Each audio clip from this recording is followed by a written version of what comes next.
All right, so we're working on this 2013 Toyota Matrix with a 4-cylinder. I'm going to show you how to remove and replace the high and low beam bulbs. We'll start with the high beam, which is going to be the one that's closest to the center of the vehicle.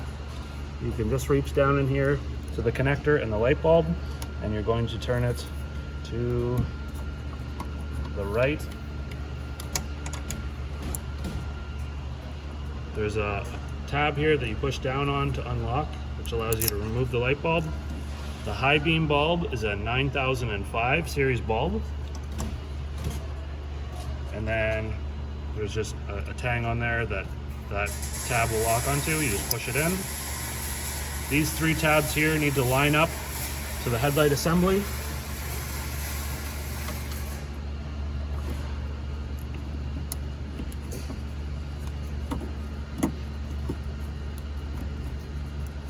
And it'll just lock in place. Make sure that they are lined up. And it'll be the same idea for the other light bulb down here, which is your daytime running light. The daytime running light bulb, or low beam, is a 9006.